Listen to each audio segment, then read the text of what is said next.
పద్మాసన స్థితే దేవి పరబ్రహ్మ స్వరూపిణి పరమేశి జగన్మాత మహాలక్ష్మి నమస్తే. గురు బ్రహ్మ గురు విష్ణు గురుదేవ మహేశ్వర గురు సాక్షాత్ పరబ్రహ్మ తస్మై శ్రీ గురువే నమః.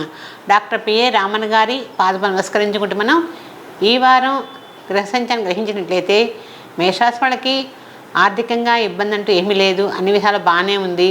కానీ ఊపిరి సలపనంత పని ఉంటుంది, కానీ రాబడి తక్కువగా ఉంటుంది, పని ఎక్కువగా ఉంటుంది.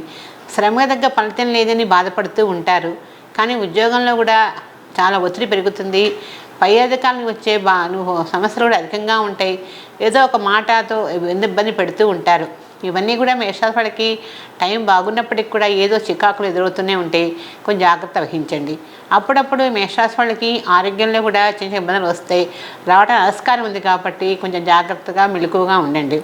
వ్యాపారాలు చేయాలనుకుంటే చేయండి, కానీ దేనికైనా సరే కొంచెం ఆచితూచి వ్యవహరించుకుంటూ వ్యాపారాలు నిర్వహించండి. కానీ తొందరపడి వ్యాపారం మీద శ్రీకారం చుట్టవాకండి. ఉద్యోగాలు మాత్రం బదిలీలు అవుతారు, మంచి మంచి ఆఫర్స్ వస్తాయి, కొత్త ఉద్యోగాలు ప్రమోషన్స్ వస్తుంటే అన్ని విధాలా బాగుంటుంది. ఈ మేషరాశి వాళ్ళకి ఏనాడు సంతోషం ఉన్నప్పటికీ కూడా అన్ని విధాలా కూడా గ్రహాలని కూడా సపోర్ట్ చేస్తున్నాయి. కాబట్టి ఇబ్బంది అంటూ ఉండదు. ఈ రాశి వాళ్ళు చక్కగా కందులు దానం ఇవ్వండి, అమ్మవారిని పూజ చేసుకోండి, అన్ని విధాలా కలిసి వస్తుంది. తదుపరి వృషభ రాశి. వృషభ రాశి వాళ్ళకి వ్యవహార దృష్టితో అనివ్యవహారాలు చేస్తూనే ఉంటారు. ప్రతి కూడా చేయదాకా జారిపోతే సమస్య అధికంగా ఉంటుంది. అప్పుడప్పుడు వ్యాపారాలు చేయాలని కోరిక వస్తుంది. వ్యాపారాలు చేయాలని ఆతృత ఉన్నప్పటికీ కూడా వీళ్ళు కాస్మెటిక్స్ కానీ కాస్త కొంచెం మంచి ప్రకృతికి సంబంధించిన వ్యాపారాలు చేస్తూ ఉంటారు. అన్ని విధాలు కూడా బాగుంటుంది. ఈ రాశి వాళ్ళకి ఆరోగ్యంలో మాత్రం కొంచెం ఆరోగ్యం జాగ్రత్తగా చూసుకోవాలి. చిన్న చిన్న ఇబ్బందులు ఆస్కారం ఉంది. వివాహం కాని వాళ్ళకి వివాహ ప్రయత్నం చేస్తుంటా వివాహం కావటం లేదని సమస్య ఎదురవుతూ ఉంటుంది. కానీ ఎందువల్ల ఎదురవుతుంది, మనకి వివాహాలు కావట్లేదు అనుకోకండి, దానికి కూడా ఒక టైం అని ఉంటుంది. అది తెలుసుకొని ముందుకెళ్ళి వివాహాలు కూడా అనుకుండా అయిపోతాయి. ఈ రాశి వాళ్ళకి అన్ని విధాలు బాగుంటుంది, ఇబ్బంది అంటూ ఉండదు. ఈ రాశి వాళ్ళు చక్కగా ఆంజనేయ స్వామిని పూజ చేసుకోండి. ఆంజనేయ స్వామికి ప్రతి మంగళవారం నాడు కాసేపు హనుమాన్ చాలీసా పారాయణ చేయండి. దాంతోపాటు స్వామివారికి ఆకుపూజ చేయించండి. చేసినట్టయితే అన్ని విధాలు కూడా దోషాలు తొలగిపోతాయి. ఈ రాశి వాళ్ళు చక్కగా బొబ్బర్లు కొంచెం దానం ఇవ్వండి. ఎందుకంటే వృషభ రాశి వాళ్ళకి శుక్రుడు అధిపతి, నక్షత్రాధిపతులు వేరు, రాసాధిపతులు వేరు, అన్నిటికి కలిపి వృషభ రాశి కాబట్టి ఈ శుక్రుడికి బొబ్బర్లు ఇవ్వండి. అన్ని విధాలు బాగుంటుంది. పుణ్యక్షేత్రాలు దర్శిస్తుండండి. ఎలాంటి ఇబ్బందులు లేకుండా కాలం గడిచిపోతూ ఉంటుంది, హ్యాపీగా ఉంటారు. తదుపరి మిథున రాశి. మిథున రాశి వాళ్ళకి గ్రహాలు కూడా మంచి సపోర్ట్ చేస్తున్నాయి, అన్ని విధాలు బాగుంది. వ్యాపారం కూడా బాగా కలుస్తున్నాయి. రవాణా ట్రాన్స్పోర్ట్ రంగాల వాళ్ళకి కూడా అనుకున్నంత ఇది లేకపోయినప్పటికీ కూడా పర్వాలేదు అనిపిస్తుంది. వ్యాపార రంగాల వాళ్ళకు కూడా ఒత్తిడి ఎక్కువగా ఉంటుంది, రాబడి తక్కువగా ఉంటుంది. దాంతో ఇబ్బంది ఎదురవుతూ ఉంటాయి. కన్జ్యూమర్స్ కానీ ఎలక్ట్రికల్ సంబంధించిన వస్తువులు వాటికి కూడా వాళ్ళకు కూడా వ్యాపారాలు కొంచెం మందగుడిగా నడుస్తుంటాయి. ఇవన్నీ కూడా ఈ మిథున రాశి వాళ్ళకి వ్యాపారం మీద ధ్యాస ఉన్నప్పటికీ కూడా చేసేదానికి ధ్యాస ఉన్నా కూడా మనకు ఫలితం కనపడాలి కదా. అందుకని కొంచెం దోషంలో ఉన్న ఇబ్బంది పడకండి. గ్రహాలు సపోర్ట్ చేస్తూనే ఉన్నాయి కాబట్టి వ్యాపారాలు శ్రీకారం చుట్టినా కూడా నిదానంగా మంచి ఇదే పొజిషన్కి వెళ్ళిపోతారు, ఇబ్బంది అంటూ ఉండదు. ఈ రాశి వాళ్ళు అన్ని విధాలు కూడా బాగున్నప్పటికీ కూడా ఏదో ఒక మనసులో ఇబ్బంది పడుతూ ఉంటారు. అయితే వీళ్ళకి దైవానుగ్రహం బాగుంటుంది, దైవ కార్యక్రమంలో పాల్గొంటారు, పుణ్యక్షేత్రాలు దర్శిస్తూ ఉంటారు, అన్నీ బాగుంటాయి. ఆరోగ్యం కూడా సహకరిస్తూనే ఉంటుంది, భయపడే అవసరం ఏమీ లేదు, హ్యాపీగా ఉంటారు. ఈ మిథున రాశి వాళ్ళకి టైం చాలా బాగుంది. ఏదైనా సరే చేయాలనుకుంటే చక్కగా శ్రీకారం చుట్టండి, అన్ని విధాలు కలిసి వస్తుంది. ఈ రాశి వాళ్ళు లక్ష్మీదేవిని చక్కగా పూజ చేసుకోండి. అమ్మవారిని పూజ చేసుకుంటూ చక్కగా అప్పుడప్పుడు నెలకో రెండుకోసారి పెసలు దానం ఇవ్వండి. బుధుడు అధిపతి కాబట్టి ఈ రాశి వాళ్ళకి అన్ని విధాలు కూడా బుధ అనుగ్రహం వల్ల అన్ని విధాలు బాగుంటుంది. కాబట్టి పెసలు దానం ఇవ్వండి, అమ్మవారిని స్మరించుకుంటూ ఉండండి. ఏ సమస్యలు వచ్చినా ఈజీగా సాల్వ్ అయిపోతాయి. తదుపరి కర్కాటక రాశి. కర్కాటక రాశి వాళ్ళకి ప్రతి కూడా అన్నీ చేయదాకా జారిపోతున్నాయని సమస్య అధికంగా ఉంటుంది. బాధ్యతలు పెరుగుతాయి, ఆర్థికంగా ఇబ్బంది అంటూ ఉండదు. అప్పుడప్పుడు కొంచెం మానసికంగా కుంగిపోతూ ఉంటారు. ఏమిటి సమస్య అని బాధపడుతూ ఉంటారు. కానీ చంద్రుడు మనకారకుడు కదా, వీళ్ళ ఎప్పుడు మనసు మీదే ఇబ్బంది పడుతూ ఉంటారు. మనసు మీదే ఎక్కువ ఒత్తిడి పెరుగుతూ ఉంటుంది. ఉద్యోగాల్లో కూడా ప్రతి ఒక్కళ్ళు మాటకు మాట అని ఇబ్బంది పడుతూ ఉంటారు. ఇవన్నీ కూడా ఎదురవుతుంటాయి, ఒత్తిడి పెరుగుతుంది. పై అధికారుల నుంచి వచ్చే ఒత్తిడి సమస్య వల్ల సమస్యలు ఎదుర్కొవుతుంటాయి. కాబట్టి జాగ్రత్త వహించండి. కర్కాటక రాశి వాళ్ళకి జాగ్రత్త అవసరం. జలసాలకు పోయి డబ్బు వృధా చేసుకోకండి. ఆర్థికంగా బాగుంది కదా అని అనవసరంగా వ్యర్థం చేసుకుంటే మాత్రం తర్వాత ఇబ్బంది పడి ఉపయోగం ఏమీ లేదు. కాబట్టి ఈ రాశి వాళ్ళకి టైం చాలా బాగుంది. ఏదైనా సరే ప్రయత్నం చేయండి. చేయాలంటే విదేశాలు వెళ్ళాలన్నా, ఏదైనా వ్యాపారాలు చేయాలన్నా కూడా, ఏదైనా మాస్టర్స్ చేయాలన్నా కూడా చేయండి. ఇబ్బంది అంటూ ఉండదు. ఎప్పుడప్పుడు మీ సమస్యలు ఎదురవుతున్నప్పుడే మనం జాగ్రత్త పడాలి. అన్నీ తెలుసుకొని దానికి రెమెడీ చేయించుకున్నట్టయితే కర్కాటక రాశి వాళ్ళకి అన్ని విధాలా బాగుంటుంది. ఇబ్బంది అంటూ ఉండదు. ఇప్పుడు మనం ప్రజెంటు మిథున రాశి వాళ్ళు మర్చిపోతుంది. కర్కాటక రాశి వాళ్ళకి టైం చాలా బాగుంది. ఈ రాశి వాళ్ళకి అసలు 1 కిలో బియ్యం దానం ఇవ్వండి. చంద్రుడికి ఇచ్చినట్లయితే అన్ని విషయాలు కలిసి వస్తుంది. దాంతోపాటు ఆదిత్యని పారాయణ చేయండి. చేస్తూ ఉంటే ఇంకా బాగుంటుంది. ఆదిత్య పారాయణ నిత్యం చేయలేదు కాబట్టి కనీసం సూర్య నమస్కారం చేసుకోండి. అన్ని విషయాలు కలిసి వస్తుంది. తదుపరి సింహరాశి. సింహరాశి వాళ్ళకి అన్ని విధాలు కూడా ఇప్పుడు దోషాలు కొంచెం కనపడుతూనే ఉన్నాయి. అనుకున్న పనులు అనుకోకుండా అవ్వట్లేదు. అర్ధాశ్రమ దోషం వల్ల చికాకు ఎదురవుతున్నాయి. ఆరోగ్యంలో కూడా సమస్యలు వస్తున్నాయి. అనుకున్న ఏదైనా సరే ప్రయత్నం చేస్తున్నారు కానీ అన్నీ కూడా చేతి దాకా వచ్చి జారిపోవటం వల్ల సమస్యలు ఎదురవుతూ ఉన్నాయి. ప్రతిదీ కూడా ఏమిటి మన సమస్య అని బాధపడుతూ ఉంటారు. కానీ గ్రహదోషాలు ఉన్నప్పుడు సమస్య తప్పదు కదా. వాటన్నింటికి సాల్వ్ చేసుకొని పరిహారం చేసుకున్నట్లయితే ఈ సింహరాశి వాళ్ళకి అన్ని విధాలు బాగుంటుంది. ఈ రాశి వాళ్ళు చక్కగా శలికి తైలాభిషేకం చేయించుకుంటూ ఉండండి అప్పుడప్పుడు. దాంతోపాటు సింహరాశి వాళ్ళు ఏదైనా సరే చేసేవి దైవ కార్యక్రమాల్లో బాగా పాల్గొనండి. దైవారాధనతో ప్రతి పని కూడా సక్సెస్ఫుల్గా ఉంటుంది. అది కూడా కాకుండా ప్రతి కూడా దానధర్మాలు చేస్తుంటారు. అందరితో కూడా బాగుంటారు. మంచి మంచి అవార్డ్స్ అందుకుంటారు. ఏ విషయంలో సరే బాగానే ఉంటారు. కానీ కొన్ని విధాల్లో కొన్ని సమస్యలు దోషం వల్ల ఎదురవుతూ ఉంటాయి. వాటి గురించి భయపడకండి. భయపడకుండా మనోధైర్యంగా ఉండండి. సింహరాశి వాళ్ళకి ఇబ్బంది అంటూ ఉండదు. ఈ రాశి వాళ్ళు చక్కగా నిత్యము మీకు ఇష్టదైవాన్ని పారాయణ చేయండి. దాంతోపాటు అప్పుడప్పుడు కొంచెం గోధుమలు దానం ఇచ్చేయండి. దానం ఇచ్చినట్లయితే మీ సమస్యల్ని కూడా ఈజీగా సాల్వ్ అయిపోయి హ్యాపీగా ఉంటారు. తదుపరి కన్యారాశి. కన్యారాశి వాళ్ళకి టైం చాలా బాగుంది. గ్రహానుకూలత బాగుంది. గురువు మంచి సపోర్ట్ చేస్తున్నారు. అన్ని విధాలు హ్యాపీగా ఉన్నారు. కానీ ఎందుకో ఒక రకమైన మానసిక ఆందోళన పెరుగుతూ ఉంటుంది. ఎందువల్ల పెరుగుతుంది అంటే మన పిల్లలు ఇంకా డెవలప్ అవ్వలేదే, పిల్లలు మంచి అభివృద్ధిలోకి రాలేకపోతున్నారు, ఏవి చేసానికి వెళ్ళిపోతున్నారు. ఫైనాన్స్ విషయంలో కూడా కొంతమంది ఇబ్బంది పడుతూ ఉంటారు. అన్నీ ఉన్నా కూడా అందులో ఉంటే శననట్లుగానే కన్యారాశి వాళ్ళకి ఏదో ఒక సమస్య కనపడకుండా ఎదురవుతూనే ఉంటుంది. అందువల్ల అంటే మనం అంత మంచి చేసినప్పటికీ కూడా ఎదుటి వాళ్ళకి అది ఏదో తప్పుగా అనిపిస్తూ ఉంటుంది. అదంతా నిజంగా నరఘోష అనుకోవాలి. ఎందుకంటే చేసే ప్రతి పని కూడా చాలా మంచిగా హ్యాపీగా చేస్తారు. చేసినా కూడా వాళ్ళకి ఏదో ఒక దోషం తగులుతూనే ఉంటుంది.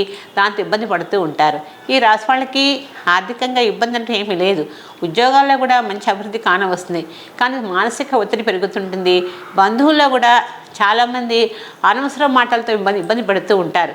ఇవన్నీ కూడా సహజంగా కన్యారాశి వాళ్ళకి జనరల్గా జరుగుతూ ఉంటాయి. వాటి గురించి భయపడకండి. ఎప్పుడు కూడా ఏదో ఒక సమస్యని ఉన్నది అని అనుకుంటూ కూర్చుంటారు. అది మానసికంగా ఈ కన్యారాశి వాళ్ళకి మనసులోనే ఎప్పుడో భావన, ఏం చేసినా అవ్వట్లేదే, ఎందుకు అవ్వట్లేదు అనే బాధన కూడా అధికంగా ఉంటుంది.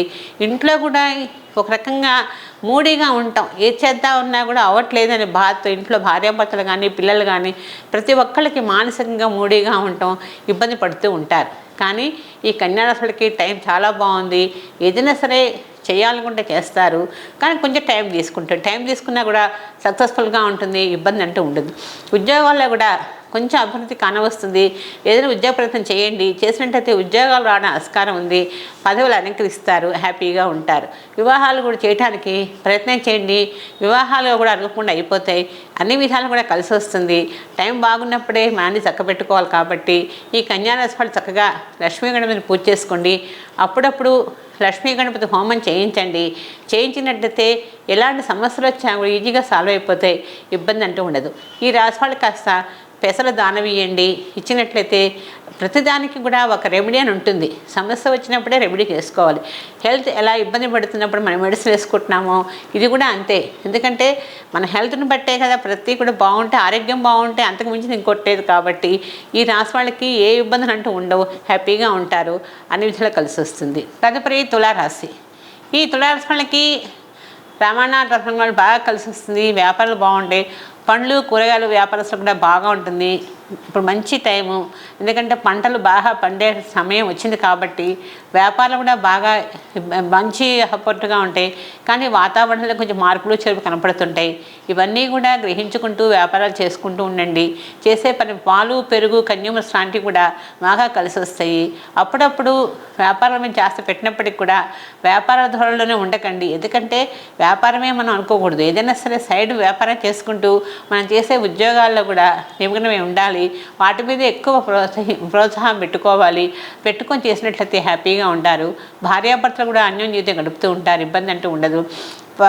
దూర ప్రయాణాలు చేస్తుంటారు. దూర ప్రయాణాలు చేసినప్పుడు కూడా అప్పుడప్పుడు కొంచెం ఇబ్బందులు ఎదురవుతుంటాయి. అవి కూడా కొంచెం గ్రహించుకుంటూ ఉండండి. తులారాశి వాళ్ళకి ఇబ్బంది అంటూ ఉండదు. ఈ రాశి వాళ్ళకి ఏదైనా సరే వ్యవహారాలు చేస్తూనే ఉంటారు. బంధువుల్లో కానీ ఫ్రెండ్స్లో కానీ అందరితో హ్యాపీగా మాట్లాడుతూనే ఉంటారు. కొంచెం సూటిపోటి మాటలతో గబక్కున ఎదుట వాళ్ళు ఇబ్బంది పెడుతూ ఉంటారు. కొంచెం జాగ్రత్తగా ఉన్నట్లయితే అన్ని విధాలు బాగుంటుంది. ఈ రాశి వాళ్ళు చక్కగా కార్తికేయుని పూజ చేసుకొని చక్కగా స్వామివారికి అప్పుడప్పుడు అభిషేకం చేయించుకుంటూ ఉండండి.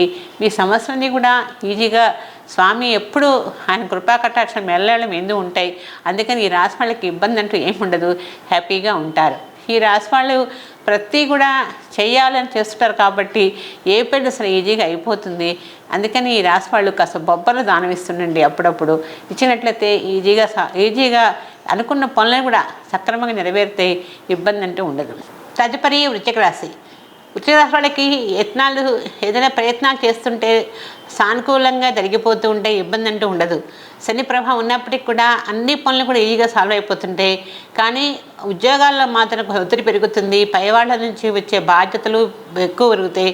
కానీ బదిలీలు కూడా అధికంగా ఉంటాయి. ఈ ఉద్యోగం కాకుండా ఇంకో ఉద్యోగం వెళదామని ఆలోచన పెరుగుతూ ఉంటుంది. ఇవన్నీ కూడా ఆలోచిస్తూ ఉంటారు. ఆలోచించినా కూడా కొంచెం టైం తీసుకున్నా కూడా మంచి ఆఫర్సే వస్తాయి. ఇబ్బంది అంటూ ఉండదు. ఈ వృశ్చిక రాశి వాళ్ళకి అర్ధాంశ దోషం ఇప్పుడు రన్నింగ్లో ఉంది కాబట్టి అప్పుడప్పుడు కొంచెం సరిగ్గా తైలాభిషేకం చేయించుకుంటూ ఉండండి. అన్ని విధాలా బాగుంటుంది. వ్యాపారాలు చేయాలన్నా కన్జ్యూమర్స్ కానీ కాస్త కందులు మినుగులు పెసలు ఇలాంటి వ్యాపారాలు హోల్సేల్ వ్యాపారాలు చేయండి. హ్యాపీగా ఉంటుంది. ఇబ్బంది అంటూ ఉండదు. ఎప్పుడైనా ఏదైనా సరే దేవానుగ్రహం ఉంటే ఏదైనా సాధించవచ్చు అన్నట్లుగానే కొంచెం డొనేషన్స్ కానీ దానధర్మాలుగా చేస్తూ ఉండండి. అన్ని విధాలా కలిసి వస్తుంది. ఈ రాశి వాళ్ళకి శనికి తైలాభిషేకం చేయించుకుంటూ ఉండండి అప్పుడప్పుడు. ముందు అన్నిటికంటే ముఖ్యంగా అమ్మవారి కృపా కటాక్ష ఎల్లవెళ్ళ మేందు ఉంటాయి. ఎందుకంటే వృశ్చిక రాశి వాళ్ళకి కుజుడు అధిపతి. ఈ కుజుడి వల్ల ఆయనకి అమ్మవారు చక్కగా అన్ని విధాలు కూడా కటాక్షం కలుగుతుంది. ఇబ్బంది అంటూ ఉండదు. ఈ రాశి వాళ్ళు కాస్త కందులు దానమిస్తే అన్ని విధాలు బాగుంటుంది. ఏదొచ్చినా సరే హ్యాపీగా ఉంటారు. గ్రహ దోషాలు తొలగిపోయి ఎలాంటి సమస్యలు వచ్చినా కూడా ఈజీగా సాల్వ్ అయిపోతాయి. తదుపరి ధనుసు రాశి. ఈ ధనుసు రాశి వాళ్ళకి జాగ్రత్త అవసరం. ఎందుకంటే తొందరపాటు నిర్ణయాలు చేస్తూ ఉంటారు. అన్నీ కూడా మనం చేయాలి అనుకుంటారు. చేసే పని మీద ధ్యాస పెడతారు. పెట్టినప్పటికీ కూడా ధ్యాస ఎంత మటుకు అందే చేసే పని మీద శ్రద్ధ పెట్టచ్చు. కానీ ఆ శ్రద్ధ కూడా లిమిట్స్ మించి చేయకూడదు. ఏదైనా సరే ఆలోచిస్తారు, చేస్తారు, అన్నీ బాగుంటాయి. గురుబలం చాలా బాగుంటుంది. గురువు మంచి సపోర్ట్గా ఉంటాయి రాశి వాళ్ళకి. ఏ విషయంలో కూడా వెనకాడరు, హ్యాపీగా ఉంటారు. అన్ని రంగాల్లో కూడా చక్కగా మంచి వృత్తిని సంపాదిస్తారు. ప్రోత్సాహకరంగా ఉంటారు. 10 మందికి టీచ్ చేసే గుణం కూడా ఉంటుంది. ఒకళ్ళని మాట్లాడారంటే అలాగే మాట్లాడుతూ ఉంటారు. ఇలాంటివన్నీ ధోరణి ఎక్కువగా ఉంటుంది వాళ్ళకి. దైవానుగ్రహం కూడా మంచిగా ఉంటుంది. దేవుడి విషయాల్లో మాత్రం ఏ విషయంలో వెనకాడకుండా మంచి మంచి కార్యక్రమాలు చేస్తుంటారు. దానధర్మాలు చేస్తుంటారు. డొనేషన్స్ ఇస్తుంటారు. ప్రతిదానికి కూడా మంచి మంచి పీఠాత్మలను కలుస్తుంటారు. సభలు సమావేశాలు పాల్గొంటారు. ఈ రాశి వాళ్ళకి ఇబ్బంది అంటూ ఏమీ లేదు. హ్యాపీగా ఉంటారు. కాబట్టి ఈ రాశి వాళ్ళు అన్ని విధాలు కూడా గ్రహాలు సపోర్ట్ చేస్తున్నాయి. గురువు కూడా సపోర్ట్ చేస్తారు. కాబట్టి భయపడకండి. అన్ని విధాలా కలిసి వస్తుంది. వివాహాలు కూడా టైం వచ్చినప్పుడే మనం నిలబడి వివాహం చేసుకోవడానికి ప్రయత్నం చేయాలి. టైం దాటిపోయింది కదా పెళ్ళి కాలేదని మాత్రం అనుకోవద్దు. ఆ టైం దాటిపోయింది, మళ్ళీ ప్రయత్నం చేయాలి. చేస్తేనే కదా పని అయ్యేది. ఆ ప్రయత్నం చేసేటప్పుడు ఏదైనా దోషం ఉందని తెలుసుకొని మాత్రం పరిహారం చేసుకోండి. చేసినట్లయితే అన్ని విధాలా బాగుంటుంది. ఈ రాశి వాళ్ళు ఈశ్వరుని చక్కగా పూజ చేసుకోండి. ప్రతి నెలా వచ్చే మహాశివరాత్రి నాడు స్వామివారికి చక్కగా అభిషేకం చేయించండి. కాస్త శనగలు దానం ఇవ్వండి. మీ సమస్యని కూడా తేలిగ్గా తీసేస్తారు స్వామి. అందులో అన్ని విధాలా బాగుంటుంది. తదుపరి మకర రాశి. మకర రాశి వాళ్ళకి సదవకాశాలు చేద్దాకా జారిపోతున్నాయి. అన్ని ఉద్యోగాలకి వాటికి వెళ్ళాలని చూస్తున్నారు, ప్రయత్నాలు చేస్తున్నారు. ఎగ్జామ్స్ రానుకుంటారు, ఎగ్జామ్స్ కూడా వెనక ముందు అవుతుంటే వేటికైనా సరే ప్రయత్నం చేస్తారు. కానీ ప్రయత్నాలు కాకపోయేటప్పటికి ఇబ్బంది పడుతూ ఉంటారు. మానసిక ఒత్తిడి పెరుగుతుంటుంది. పట్టుదలగా మేము చెయ్యాలి అని ధ్యాస పెట్టుకుంటారు. కానీ టైం బాగున్నప్పుడేగా పని అయ్యేది. టైం ఎవరుగానేప్పుడు మనం ఏ పని చేయలేం. అందుకని ఈ రాశి వాళ్ళు ఆలోచించుకోండి. ఏలినాటి దోషం కూడా చాలా మట్టుకు అయిపోయింది. ఇబ్బంది అంటూ ఏమీ లేదు ఈ రాశి వాళ్ళకి. కానీ అప్పుడప్పుడు ఏదో ఒక సమస్య, అంటే ఈ ప్రజెంట్ ఏళ్ళు డిపెండ్ వెళ్ళిపోయినా కూడా ఏదో ఒక సమస్య ఎదురవుతూనే ఉంటుంది మకర రాశి వాళ్ళకి.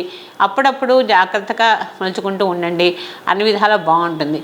వ్యాపారాలు చేద్దాం, చంద్రగ్రహ పరిశ్రమలు కానీ ఏమన్నా చేయాలంటే చెయ్యండి, అన్ని విధాలు కలిసి వస్తుంది. ఈ మకర రాశి వాళ్ళకి ఇప్పుడు ప్రజెంట్ కొంచెం దోషం ఉన్నప్పటికి కూడా దోషం కూడా ఎండింగ్కి వచ్చేసింది. నడిచిన దోషం కూడా ఆ దోషం ఉన్నదాకా కష్టపడ్డా కూడా ఇప్పుడు ఫలితం లభిస్తుంది. మంచి టైం ఆసనమైంది కాబట్టి భయపడకండి, మనోధైర్యంగా ముందుకు నడవండి. ఈ రాశి వాళ్ళు అప్పుడప్పుడు శనికి తైలాభిషేకం చేయించుకుంటూ ఉండండి, మీ సమస్యలన్నీ కూడా ఈజీగా సాల్వ్ అయిపోతాయి. ఈ రాశి వాళ్ళు కూడా కొంచెం గొడుగు దానం ఇవ్వండి, లేకపోతే నువ్వులు దానం ఇవ్వండి. అలా చేసినట్లయితే సమస్యలు అనేది వస్తాయి. వచ్చినప్పుడు దాన్ని రెమెడీ చేసుకున్నట్లయితే ఇలాంటి సమస్యలు వచ్చిన ఈజీగా తేలిపోతాయి, ఇబ్బంది అంటూ ఉండదు. తదుపరి కుంభరాశి. కుంభరాశి వాళ్ళకి చారిత్రాత్మక విషయాల్లో మంచి మంచి ఆలోచనలు వస్తూ ఉంటాయి. అవి చేద్దాం, ఇవి చేద్దాం, మంచి కళాత్మక హృదయం ఉంటుంది. ఏదైనా పొజిషన్స్ కూడా అనుకోకుండా పెరుగుతుంటాయి. మంచి అవార్డ్స్ తీసుకుంటారు. ఎందుకంటే మంచి నక్షత్రం, మంచి రాశి. ఈ రాశి వాళ్ళకి ఏ భయం అక్కర్లేదు. ఫారిన్లోనే మంచి విదేశాల్లోనే ఎక్కువగా ఉంటారు, అక్కడే అభివృద్ధి చెందుతారు. మంచి మంచి ఉద్యోగాల్లో కూడా ప్రమోషన్స్ వస్తాయి, ఇబ్బంది అంటూ ఉండదు. రియల్ ఎస్టేట్ రంగాల వాళ్ళకి కానీ, ఎలక్ట్రికల్ ఇలాంటి వ్యాపారస్తులకు కానీ బాగా కలిసి వస్తుంది. ఏదైనా భూములు కొనాలన్నా కొనండి, అమ్మండి, అలా బిజినెస్ చేస్తూ ఉండండి, మంచి లాభదాయకంగా ఉంటుంది, ఇబ్బంది అంటూ ఉండదు. కుంభరాశి వాళ్ళకి అన్నీ బాగుంటాయి. ఏదైనా సరే మనసు కూడా చాలా నిర్మలంగా ఉంటుంది. వాళ్ళకి ఎంతసేపటికి ఒకళ్ళు ఉత్సాహంగా నడుతూ ఉంటే ముందుకెళ్ళిపోతారు. అలాంటిది ఈ కుంభరాశి. అందుకని కుంభరాశి వాళ్ళకి దేనికి భయపడకండి, ప్రతిదీ కూడా చక్కగా హ్యాపీ గడిచిపోతుంటుంది, ఇబ్బంది అంటూ ఉండదు. ఈ రాశి వాళ్ళు చక్కగా మిశ్రదైవ నిత్యం పారాయణ చేసుకోండి. చేసినట్లయితే నవగ్రహ శ్లోకాలను పఠించండి, అన్ని విధాలు కలిసి వస్తుంది, ఇబ్బంది అంటూ ఉండదు. దాంతోపాటు కొంచెం మినువులు దానం ఇవ్వండి, సమస్యలు ఈజీగా సాల్వ్ అయిపోతాయి. తదుపరి మీనరాశి. మీనరాశి వాళ్ళకి ప్రతిదీ మంచి టైం బాగుంది అని లేవు, బాగలేని గ్రహాలు మిశ్రమ ఫలితంగా నడుస్తున్నాయి. ఇప్పుడు ఏలినాటి దోషంలో ఉన్నారు. కొన్ని వ్యాపారాలు కలిసి రావట్లేదు. వస్త్ర వ్యాపారస్తులకు కానీ, పాడి పరిశ్రమ వ్యాపారస్తులకు కానీ అంత ఇదిగా లేదు. అన్నీ మామూలు మార్కెటే కొంచెం హైలో ఉంది. షేర్ వ్యాపారస్తులకు కానీ, ఏదైనా వడ్డీ వ్యాపారస్తులకు కానీ సమతుల్యంగా ఉంది. అంటే అతిగా లేదు, తక్కువగా లేదు, సమానంగా నడుస్తుంది. ఉద్యోగాల్లో కూడా మంచి మంచి అభివృద్ధి కానవస్తుంది. కొంతమందికి ఉద్యోగాల్లో కూడా భద్రత కోల్పోతున్నారు. ఉంటాయా పోతున్న సమస్యలు అధికంగా ఉంటుంది. వివాహం కాని వాళ్ళు కూడా వివాహాలు గట్టి ప్రయత్నం చేయండి, అనుకోకుండా అయిపోతాయి. రవాణా రంగాల వాళ్ళకు కూడా ఏదైనా ట్రాన్స్పోర్ట్ విషయంలో కానీ ఏవైనా సరే వ్యాపారాలు చేసినట్టయితే బాగా కలిసి వస్తుంది, ఇబ్బంది అంటూ ఉండదు. ఎప్పుడప్పుడు పశు సంపద కూడా బాగా పెరుగుతుంది. రైతులకు కూడా టైం చాలా బాగుంది. సకాలంలోనే వర్షాలు పడతాయి. వర్షాలు రాగానే పంటలు చేతికి వచ్చి మంచి అభివృద్ధి కానవస్తుంది, ఇబ్బంది అంటూ ఉండదు. ఈ రాశి వాళ్ళు కూడా ఈశ్వరాభిషేకం చేసుకుంటూ ఉండండి, అన్ని విధాలా కలిసి వస్తుంది. కొన్ని శనగలు దానం వేయండి, సమస్యలు ఈజీగా సాల్వ్ అయిపోతాయి. మనం ఇప్పటి వరకు మేష నుంచి మీనరాశి వరకు రాశి ఫలాలు తెలుసుకున్నాం కదా. మళ్ళా వచ్చే వారం కలుద్దాం. సర్వే జన సుఖినో భవంతు, సమస్త సన్మంగళామంతు, శుభమస్తు.